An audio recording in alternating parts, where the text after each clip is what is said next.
Hello and welcome to ABP Live. I have with me today veteran ambassador Mohan Kumar. He is the Dean of Jindal Global University and he has come up with a unique book that's called The India's Moment, Changing Power Equations Around the World. Now that is something that we are all facing and seeing how the world dynamics, the geopolitics is changing and how that is going to directly or indirectly going to impact India and its economic growth. So we have Ambassador Mohan Kumar with us, first discussing the book and then we'll go into other issues.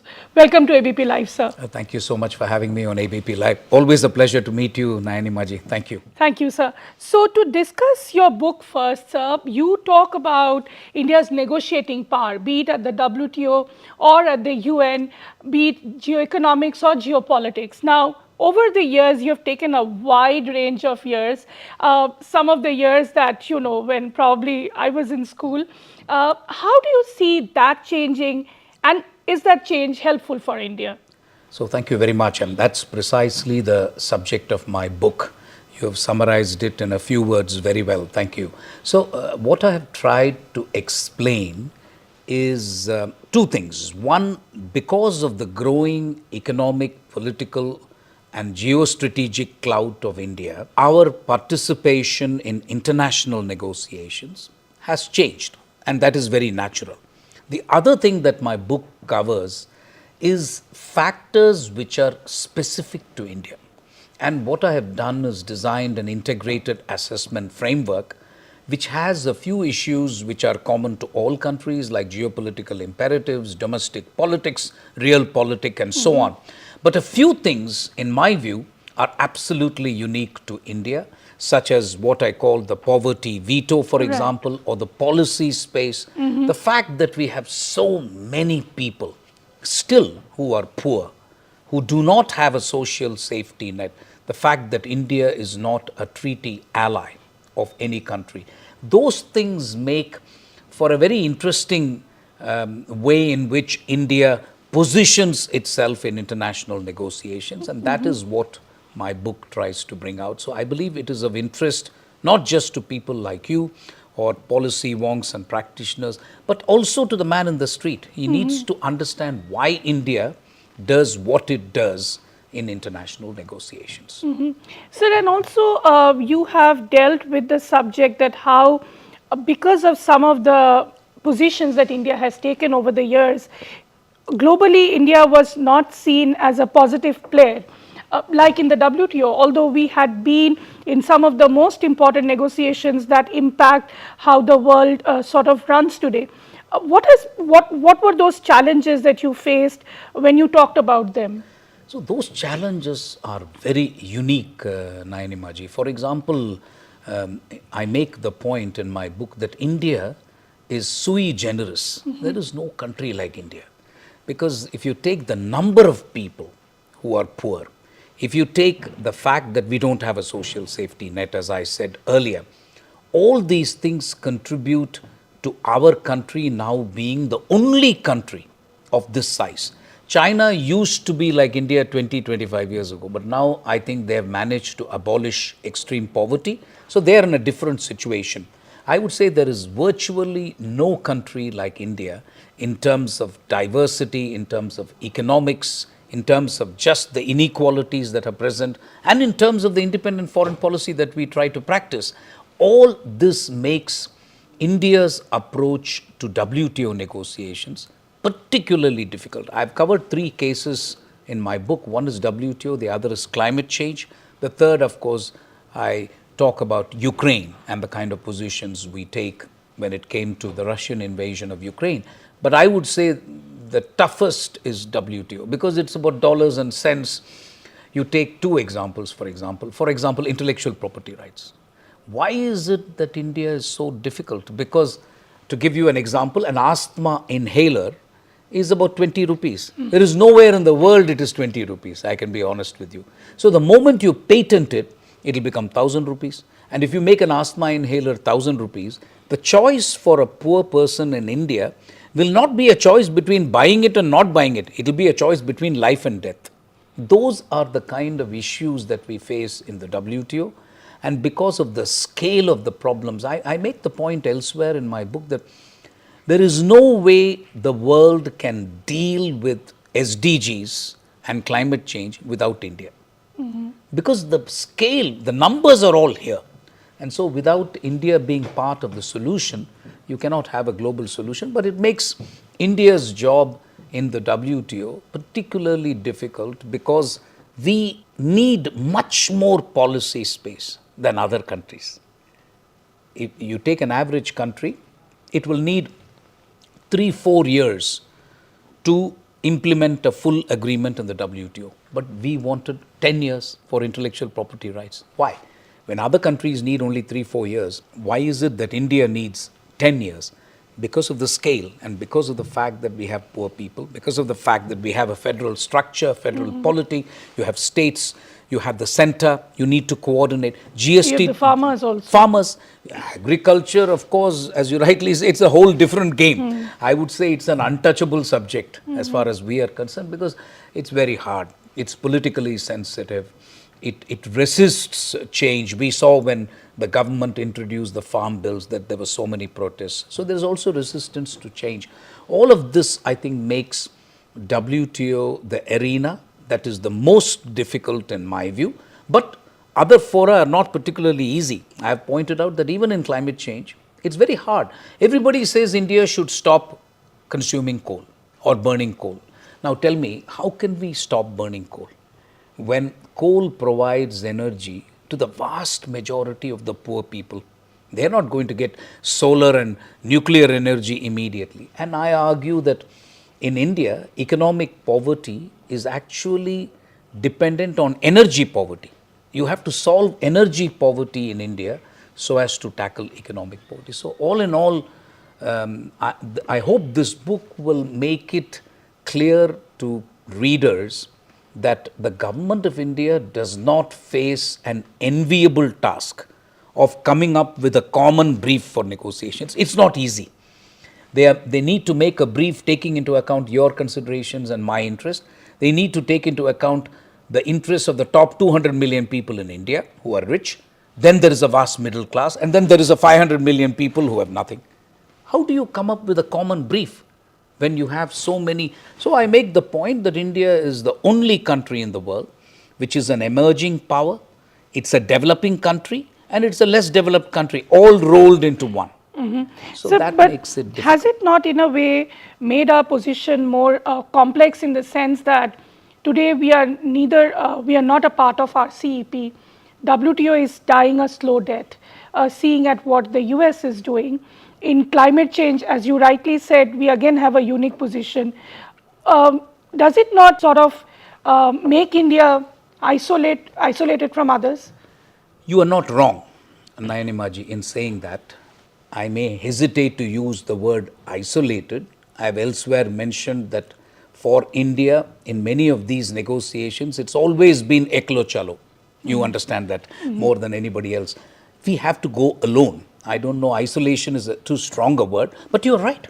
You're right, because we seek support from other countries, like-minded countries in the developing world, but also in the least developed world. We seek support. But sometimes even that support is difficult to get because those countries are saying, listen, our challenges are very different. Your challenge seems to be so unique. So you're quite right. If not isolated, I would argue we oftentimes find ourselves alone. In Doha, when a new round was going to be launched, the whole conference was suspended for 3 hours by India. It was just India. Everybody else was happy to agree to the formulation. But India alone had a problem with some issues which are called Singapore issues. And I remember the Minister Mursoli Maran, who's no more, he said, okay, then let us block. And it was blocked for 2-3 hours. And then, of course, we came up with a compromise. So you're quite right. There are times when India's unique sui generis situation results in it being alone, if not isolated. So now coming to Ukraine, and I'll come to other issues also since you are here with us. What has been the most difficult part, you think, for India when it came to taking a stand, although that was not necessary, but we saw how India came under the Western pressure. And today, largely now that the war has gone on for over 2 years, the world seems to have understood why India had taken a position at that time when the war started. Do you think that understanding has come, and what do you think were the main challenges that India faced? Well, the main challenge was unquestionably our lack of condemnation of Russia. Everybody knew this was effectively Russian invasion. You can call it special military operation, you can call it intervention, Right. but really this was an independent country, and Russia thought it fit and deemed it fit to actually go in. So everybody expected India to outright condemn Russia. That was challenge number one. Challenge number two, we had no choice in many ways but to buy Russian energy. Because of the poverty veto that I mentioned in my first chapter, there are poor people here. It is not good for poor people in India if the oil prices rise above $150 a barrel. It's as simple as that. How can we support? They don't have a permanent social safety net. So it was important for India to actually buy energy and explain to our Western partners that this was important. Lastly, of course, everybody knows India has a long-term relationship with Russia. From India's perspective, and the third and the most important strategic challenge, frankly, was to prevent Russia from completely becoming a junior partner of China. If we had stopped buying oil, if we had condemned Russia, hypothetically, and if we said, okay, we're going to cut off everything, although it would have been difficult with the defense relationship, then Russia, you put yourself in the shoes of Putin and put yourself in the shoes of Russia, I would have said, okay, China is our only hope. But they're still getting closer. They will. But even today, as they get closer, I still believe India has some leverage with Russia. And that leverage would have completely been foregone had we condemned Russia and had we accepted Western requests to us saying that don't buy oil from them, don't have anything to do with them. I think last but not the least, India said long back, this problem needs a diplomatic solution. Now you tell me, almost 2 years are going to finish with this Russian intervention or invasion in Ukraine. Do you really believe either side has won? No. Do you believe there is any other option except to have a diplomatic solution? But that's what India has been saying. We said right from the beginning that, listen, let's have a diplomatic solution to the problem. You would have saved so much life. You would have saved so much destruction of property. And that would have been so much better. So I think those were really the challenge. But essentially the challenge was convincing US and Europe in particular, but also Japan, but US, Europe in particular. Europe because it was their war in many ways. United States because it was the premier strategic partner of India. To tell them that, listen, we are trying to play a role without outright condemnation of Russia. That was, I said somewhere else that we put into practice the Honorable External Affairs Minister's mantra, which he listed in his book, The India Way, not the current one, the previous one, where he said, we must cultivate European Union, we must engage United States, we must manage China and bring Japan into play and reassure Russia. That's the key word. I think we managed to do all of this in the case of the war in Ukraine. That's at least my assessment. So you think the Europeans are sort of now in a position to understand where India came from, or do you think they will remain sort of upset with India? I genuinely believe that while the Europeans are not jumping with joy at the Indian position, and I should be clear, I think there is a great degree of understanding from Europe, especially France, because France understands that Russia is not going to disappear, Putin is not going to disappear. So I think there is a much greater degree of understanding from Europe as to where India is coming from on this very, very complicated war in Ukraine. So now coming to France, we know that the French President Macron is coming for the Republic Day celebrations. But then his coming is happening at a time when we are seeing so many things happening, right? I mean, recently we had Iran having airstrikes in Pakistan. Pakistan had done retaliatory, has taken retaliatory actions. Then, of course, there is this entire Red Sea security situation. I mean, Indian Navy has deployed over 10 warships in that zone. How do you think, what do you think will be the discussions we should have now with France? No, you're absolutely right. I see a world characterized by cascading strategic turbulence. And this is an exceptional period in the world. I mean, some of us have watched foreign relations or international relations for 40 years. I don't think the French call it poly-crisis, but even that word doesn't do justice. This is just unbelievable, one after the other. I thought we just got rid of COVID, and then you had the war in Ukraine. Just when we thought the war in Ukraine was going through some kind of equilibrium, you have now situation in Gaza, and now you're adding on to it by telling me something is happening between Iran and Pakistan. So, is it somewhat like World War II, sir, you think? I don't know if World War II is the right characterization, but it is a world characterized by exceptional strategic turbulence. That's what I would say. So even more than World War II. World War II was primarily military. My argument has always been that it's not just military. It's political, it's social, economics. We don't know what's going to happen. Unprecedented. Totally unprecedented. So I would agree with you that this visit by President Macron to India, you know, when a president comes to another country, we have certain subject areas. You have, for example, the bilateral, of course, is the most important. Then there is something called regional, and then there is something called multilateral or you know, the global situation. I suspect for the first time, frankly, the talks will of course talk of bilateral issues, but I think a bulk of the discussions may actually be regional, Iran, Pakistan, and what is going on, China, and what is going on. And we would need to know from them what is happening in Ukraine. And then a lot of it will be the international situation. Add to this the uncertainty posed by the American election. Yes. We don't know.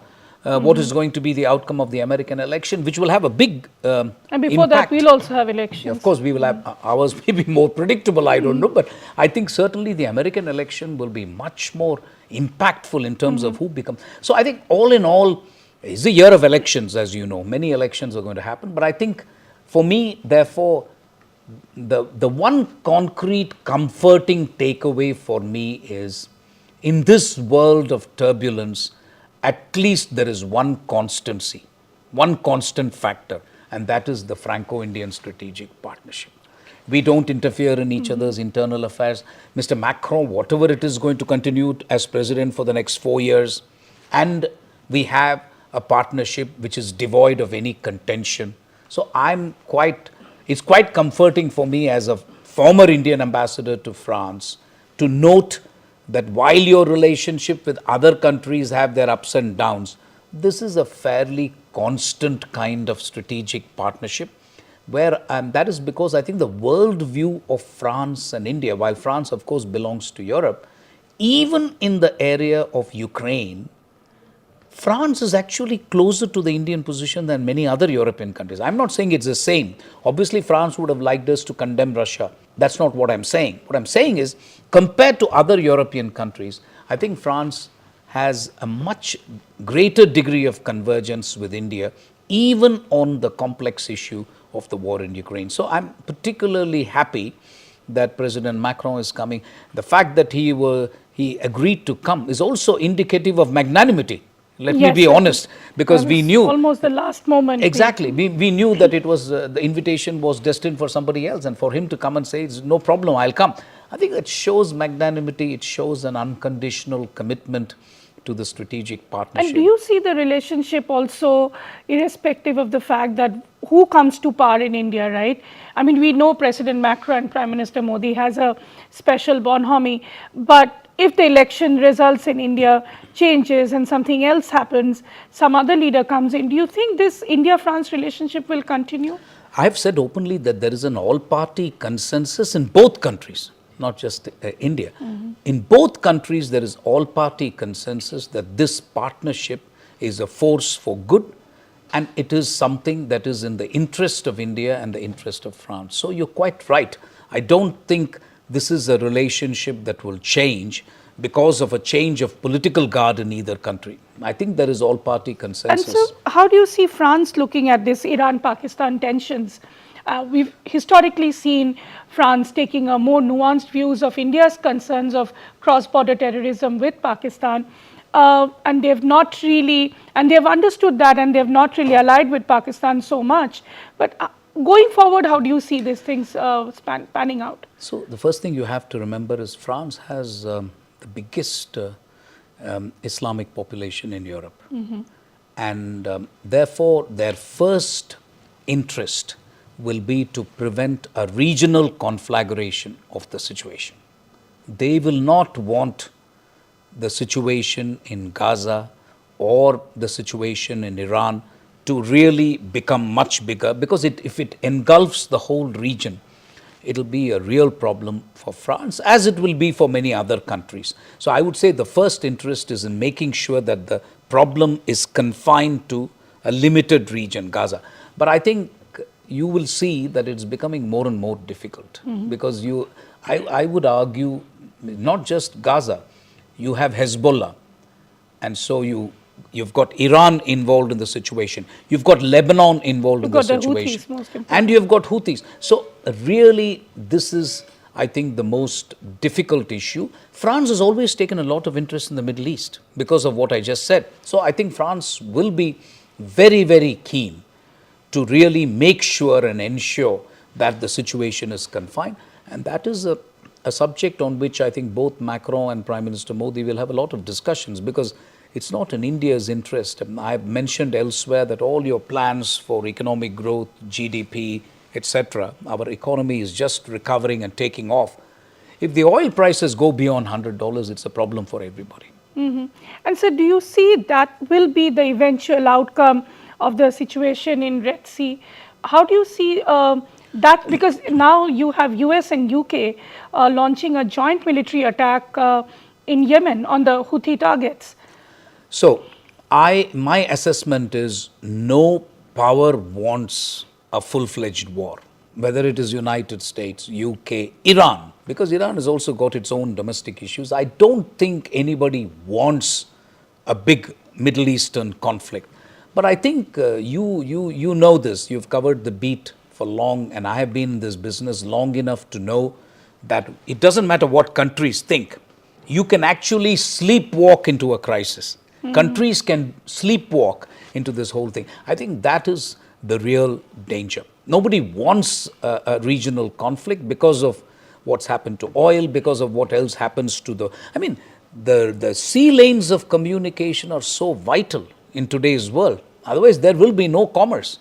80% of trade happens in maritime routes. So if something happens to the sea lanes of communication, then you have a problem with global commerce. The WTO is supposed to have a meeting in Abu Dhabi, their next ministerial conference. Their biggest issue is this.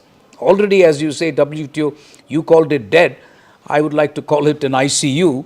But this is an issue for the WTO, because global commerce and global trade is dependent on the sea lanes of communication. So very, very important issues at stake. And sir, also now looking at what has happened in Taiwan, you know, we saw, and you're well aware how Taiwan saw this DPP coming in, and they are openly anti-China.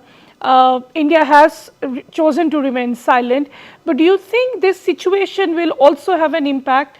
I mean, there was a US delegation there despite Chinese threats. So the $1 million question is for which I don't think I can claim to have the right answer. The $1 million question is how China is going to behave in the Taiwan Strait and the South China Sea. Because if you put yourself in the shoes of the Chinese, the world is distracted. You've got the Ukraine war going on, you've got something in Gaza, the Iran-Pakistan. So viewed one way, this may be the perfect moment for them to do what they want to do in Taiwan.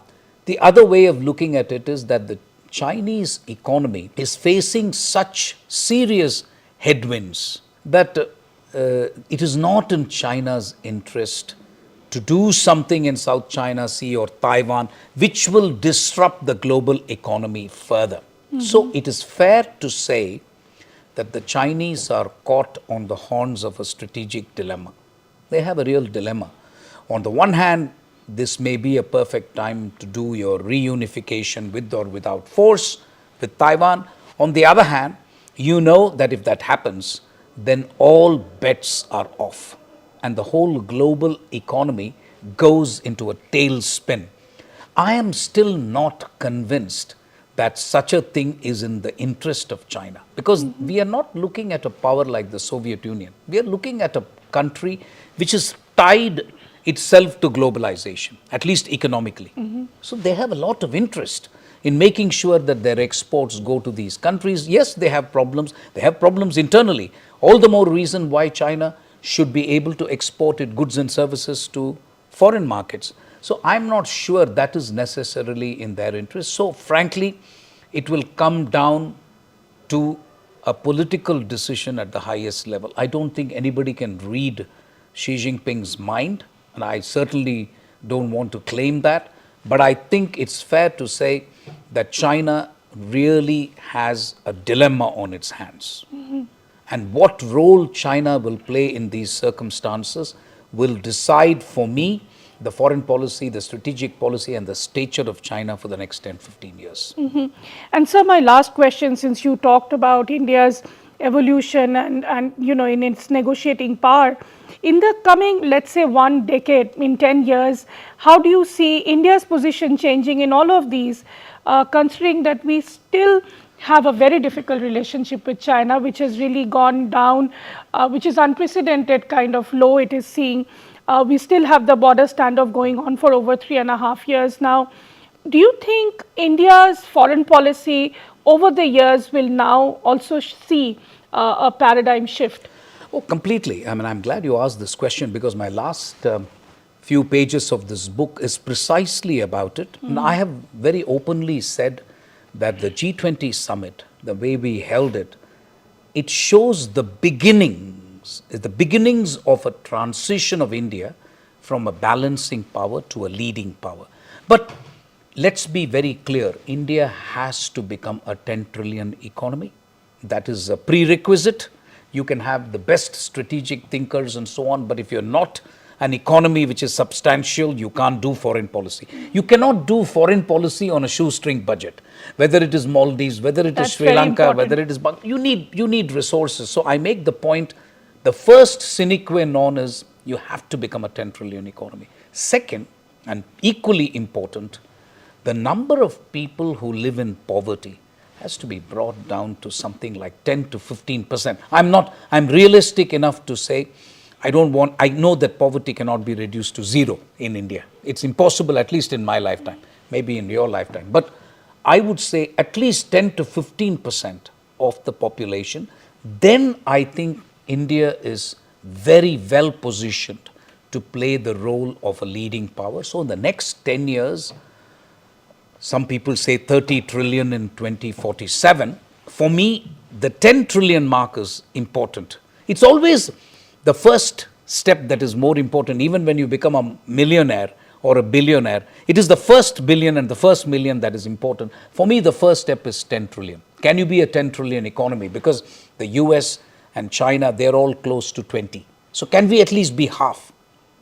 And then if we can become a more equal and inclusive society, and the only way to do it is to reduce drastically the number. In my book, I've come up with a figure of 500 million who are poor. And my logic is not, I'm not using the yardstick of extreme poverty. Nobody can argue 500 million people in India are extremely poor. But the Pradhan Mantri Garib Kalyan Yojana is 800 million people who are receiving 1 kilo of lentils and 5 kilos of food grains at subsidized rates. And you have extreme poverty, which even the Niti Aayog admits is about 250 million. Right. I have taken a median of 500 million. I think that figure, if it can be reduced to something like 150 million, then and a 10 trillion economy, then I think India is well positioned to play a leading role in all of the issues that you mentioned, whether it is foreign policy, security policy, neighborhood policy. You will be much better placed. But sir, to achieve that, what all will India have to do, which it is not doing now? So I would say two things. We are doing it, but I would say we have to do it better. One, I have said in my book that we must reform India's agriculture. The bills were very good and eminently sensible, but it was not possible in a rough and tumble democracy like India. We saw that it was not possible to implement those bills. The government, whichever government, has to look at this. The second, manufacturing has to provide jobs. I mean, the real mantra, jobs, jobs, jobs. And we need to create many more jobs than what we are doing today. So that if you can do these two things, I think it will, and this in conjunction with 10 trillion and a low poverty figure, I think India will virtually become unstoppable. But those conditions are important. Now, if you want me to go further and talk of how manufacturing can become the hub, then you're looking at labor reforms, land reforms, and investment logistic reforms. These reforms are waiting to be done. I'm talking of deep reforms, reforms which are difficult. The easier reforms have been done, but I think the more difficult reforms in land, labor, needs to be done by whichever government comes, because I think those are extremely important to make India the hub, Atmanirbhar. You're talking of Make in India, you're talking of a manufacturing hub being created in India. Those things will happen only if you can carry forward these structural economic reforms. Very, very important, sir. So that was Ambassador Mohan Kumar. He's the Dean of the OP Jindal Global University, talking to us about his book, Changing Power Equations Around the World, India's Moment. And he also spoke about the most important fact that how India's economy needs to grow and become a 10 trillion economy to actually achieve the foreign policy objectives it has.